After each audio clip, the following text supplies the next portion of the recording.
우리 삶 속의 신앙생활에서 가장 위험한 가르침이 무엇이냐 그러면 틀린 가르침이나 잘못된 가르침은 별로 위험하지 않습니다. 잘못된 가르침은 쉽게 내가 깨닫고 알고 버릴 수가 있어요. 아주 잘못된 것은. 그런데 어떤 것이 가장 위험한 암적 존재가 되냐 하면 그럴싸한 가르침이 최고 위험한 것이 됩니다. 그럴싸한 가르침을 우리가 가장 주의하고 조심해야 됩니다. 그럴싸한 가르침 가운데 미혹이 많이 들어옵니다. WCC가 종교 다원주의, 종교 혼합주의, WCC가 굉장히 위험하고 마귀 앞잡이가 되는 이유는 있어요. 왜냐하면 WCC는 그럴싸한 이야기들을 굉장히 많이 가지고 그럴싸한 신학들, 자유주의 신학, 중도파적인 신학들을 많이 가지고 끌어당기면서 무슨 짓을 벌이냐 하면 그럴싸한 이야기들을 통해서 하나님의 말씀의 절대 진리를 무너뜨리고 성경의 무효성을 무너뜨립니다. 이 사람들은 여러 신학과 여러 성경 해석을 이용하여서 이 성경 안에는 하나님 말씀도 있고 말씀이 아닌 것도 있다. 그렇기 때문에 우리는 성경 해석의 다양성을 인정해야 된다. 누가 어떤 성경 말씀 가지고 이야기를 하면 나는 그 부분은 사람의 말인 것 같아. 그렇기 때문에 나는 그 부분에 인정할 수 없고 내 해석을 내가 생각하는 것도 당신 존중해 줘야 돼.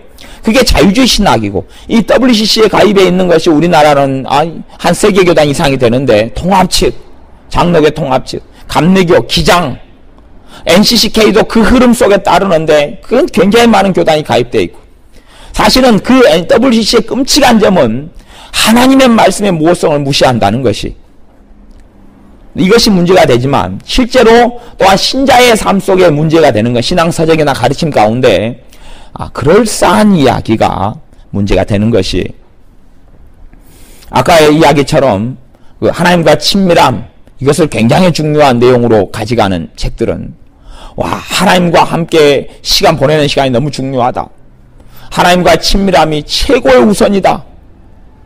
하나님과 친밀한 사람이 하나님과 동행하는 사람이다. 뭐 이딴 식으로 가르치는데 그럴싸한 이야기인데 이런 것들이 잘못된 걸 끄집고 들어와요. 우리 주님께서는 말씀하시기를 하나님의 계명을 가지고 지키는 자라야 나를 사랑하는 자니 그랬단 말이에요.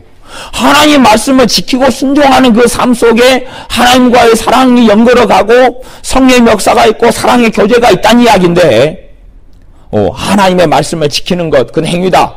행위하고 친밀하면 틀리다. 이런 식의 이혼하던 가르침이 그럴싸한 이야기들을 통하여서 스며들어오는 것이 그럴싸한 이야기들이 신앙서적이나 가르침 속에서 너무 많아요. 틀린 것도 맞는 거, 성경적인 이야기를 하는 거죠. 그럴싸한 가르침은 틀린 이야기라기보다는 성경적인 내용이 그럴싸한 거예요. 성경적인 내용을 가지고 이야기하지만 진리하고는 별로 상관이 없는 그런 내용들이 많아요. 그래서 그것 때문에 우리의 삶 속에 문제를 가장 많이 일으키고 야기해서 잘못된 곳으로 우리를 이끌게 만들어요. 우리의 삶 속에 그럴듯하고 정말 성경적이고 그런 내용들 가운데 성경적이긴 하지만 하나님의 말씀하고 틀린 내용들이 많다는 것을 우리가 생각해 봐서 그럴싸한 이야기 가운데 조심해야 될 것들이 많다 하는 이야기입니다.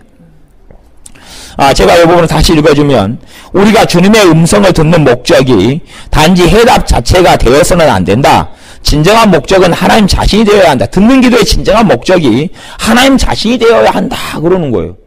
그럴싸한 이야기잖아요. 근데 하나님 자신이 도대체 무엇이냐? 단지 우리가 하나님으로부터 뭘 듣는 것은 하나님과의 깊은 관계 속에 들기 위해 친밀하고 하나님 자신 때문이다. 이런 일이 말이 되느냐 하는 거예요. 우리가 설교를 통해 하나님의 말씀을 듣는데 하나님 자신을 누리고 그 안에서 평안을 누리기 위해서 설교를 듣느냐 하는 것이에요. 그런 게 아니잖아요. 성경을 읽는 게 하나님 말씀 뜻을 알아가는 것이 내가 더 얻기 위해서 들으려 하는 것이 아니라 깊은 사랑의 교제로 들어가서 그분을 향한 샘솟는 사랑을 고백하는 가운데 그분의 반응을 누리는 것이다. 이런 식으로 이런 책은 유명한 책은 되어 있는데 도대체 이게 그럴싸한 이야기인데 말이 되는 이야기냐 하는 것이에요.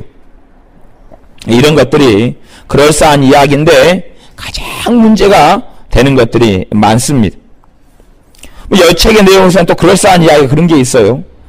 한국교회의 가장 큰 문제 중에 하나는 부르짖는 기도로 너무 불균형을 잃어버린 게 문제였다. 60년부터 80년대까지는 부르짖는 기도를 많이 하고 살았는데 지금 90년대 이후부터 경제 성장하고 교회가 세속화되는 가운데 이제는 듣는 기도가 필요하다는 것을 깨닫고 알게 되었다. 그런 식으로 이야기하면서 듣는 기도가 고급이고 부르짖는 기도가 저급인 것처럼 생각했어요.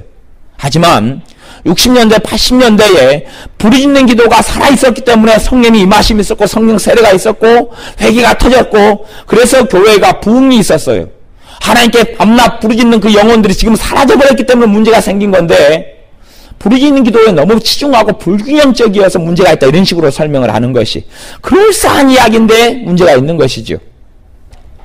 또한 이러한 부르짖는 기도에 치중되는 게 잘못이고 문제다. 이런 식의 것이 그리고 듣는 기도가 이제 알게 돼 듣는 기도 때문에 더 고급화된 신앙생활을 하게 됐다 이런 식의 스타일인데 사실은 정말로 부르짖는 것 과거 60년대 80년대까지 부르짖는 사람들 주님 만나기 위해서 제가 알기로는 부르짖는 사람이 너무 많았어요. 하나님 내가 어떻게 살아야 됩니까? 라고 부르짖는 사람이 얼마나 많았어요. 나도 80년대 기도원 생활하고 부르짖는 족속들에 속하고 기도원에 다니면서 많은 사람들을 만나보았는데 병들어 아파 죽어가고 돈 문제 때문에 부르짖는 사람도 있었지만 그런 사람도 있었지만 굉장히 많은 숫자는 은혜 받기 위해서 주님 만나기 위해서 성령 세례 받기 위해서 부르짖는 사람이 굉장히 많았어요. 듣는 기도하고 부르짖는 기도가 다른 기도가 아니라 그 부르짖는 사람들이 주님으로부터 음성을 듣고 응답을 받고 변화되고 회개가 터졌어요. 아니 기도하다가 죄를 깨닫게 되는 것이 그게 가장 놀라운 주님의 음성인 것이 듣는 게 따로 있단 말이에요. 듣는 게 따로 있다는 착각 속에서 온갖 어리석은 해악들을 만들어내는 것이 교회의 죄를 깨닫도록 성령이 역사하는 게 가장 깨끗한 음성 아니에요. 그잖아요. 말씀 읽다가 저희가 깨달아지면 그게 하나님이 말씀하는 가장 듣는 가장 놀라운 것이 되는 것이 근데 그걸 벗어나가지고 아주 부르짖는 기도 따로 듣는 기도 따로 이런 그럴싸한 가르침들 이것이 가장 큰 문제를 이야기합니다. 또 우리는 그럴싸한 가르침들을 조심해야 됩니다. 정확한 가르침은 말씀을 통해서 말씀하고 연결되어지고 깨끗하고 담백하게 되는 거예요. 그럴싸하게 와닿는 게 아니라 그렇게 말씀하셨는데 그 뜻이 이거구나. 내 신앙생활 속에 이러한 부분이 있는데 이러한 부분이 잘못됐구나 라고 정확하게 와닿고 깨끗하게 되는 것이 바른 가르침이지 그럴싸한 가르침이 아니에요.